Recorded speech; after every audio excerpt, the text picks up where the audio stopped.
ഇത് mass Motors Manjappuram Honda deo വണ്ടി general service ഉണ്ടായിരുന്നതാണ്. അപ്പോൾ നമ്മൾ വർക്ക് കംപ്ലീറ്റ് ആയതിനു ശേഷം നമ്മുടെ മെക്കാനിക്കൽ വർക്ക് കംപ്ലീറ്റ് ആയതിനു ശേഷം കൊണ്ടുപോയിട്ട് ഓപ്പൺ വാഷിംഗ് ആയിട്ടൊക്കെ ചെയ്തിട്ടുണ്ട്. ഇതിൻ്റെ ഉള്ളിലൊക്കെ അത്യാവശ്യം നല്ല രീതിയിൽ തന്നെ ചെളി കാര്യങ്ങളൊക്കെ ഉണ്ടായിരുന്നു. അപ്പോൾ ഫുള്ളായിട്ട് നമ്മൾ അഴിച്ച് ക്ലിയർ ചെയ്ത് വാഷ് ചെയ്തിട്ടുണ്ട്. അതേപോലെ തന്നെ ചേസിൻ്റെ അവിടെ ഇവിടെയൊക്കെ ആയിട്ട് കുറച്ച് തുരുമ്പ്, ഇതിൻ്റെ ഉള്ളിലൊക്കെ തുരുമ്പായിരുന്നു. അതേപോലെ ഈ ഫുട്രസിൻ്റെ ഈ സൈഡിലൊക്കെ വരുമ്പോൾ തുരുമ്പ് കാര്യങ്ങളൊക്കെ ഉണ്ടായിരുന്നു. അപ്പോൾ അത്യാവശ്യം മേജറായിട്ടുള്ള തുരുമ്പുള്ള ഭാഗമൊക്കെ നമ്മളൊന്ന് പെയിൻറ്റ് അടിച്ചതുണ്ട് വൃത്തികേടില്ലാത്ത രീതിയിൽ. പുറമെ കാര്യമായിട്ട് കാണാവുന്ന സംഭവമല്ല അടുത്ത രീതിയിൽ കേട്ടോ. സൈഡ് സ്റ്റാൻഡ് അവിടെയൊക്കെ ചെയ്തിട്ടുണ്ട്. പിന്നെ ഫ്രണ്ടിലേക്ക് വരുമ്പോൾ ഫ്രണ്ടിലത്തെ കവർ നമ്മൾ അഴിച്ച് ക്ലിയർ ചെയ്ത് വാഷ് ചെയ്തിട്ടുണ്ട്. ചേസിൻ്റെ ഭാഗത്ത് ഈ ഫോർക്കിൻ്റെ ഇവിടെയൊക്കെ തുരുമ്പായിരുന്നു, അതൊക്കെ പെയിൻറ്റ് ടച്ച് ചെയ്തിട്ടുണ്ട് കേട്ടോ. ഫ്രണ്ട് മൺകാട് പിടിപ്പിക്കേണ്ടതെന്നാണ് പറഞ്ഞത്. എന്താ സംഭവം എന്നറിയില്ല. നമ്മൾ ഫ്രണ്ട് മൺകാട് ഫിറ്റ് ചെയ്യാത്ത രീതിയിലാണ് ഇപ്പോൾ ബോഡി കയറുന്നത് കേട്ടോ. കാരണം ഇപ്പോൾ നമ്മളിനിപ്പോൾ ബോഡി രണ്ടാമത് മൺകാട് കയറ്റണമെന്നുണ്ടെങ്കിൽ ഇതേപോലെ ഫുള്ളായിട്ട് ഫ്രണ്ട് അഴിക്കേണ്ടതായിട്ട് വരും.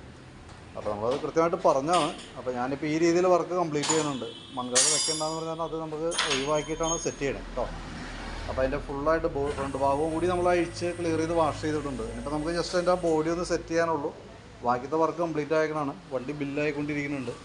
വർക്ക് ബില്ലായി കഴിയുമ്പോൾ തന്നെ കോൺടാക്ട് ചെയ്തോളൂ കേട്ടോ. ഏകദേശം നമുക്കൊരു 5:30 ആകുമ്പോഴത്തേക്ക് വണ്ടി എടുക്കാം. ഓക്കെ.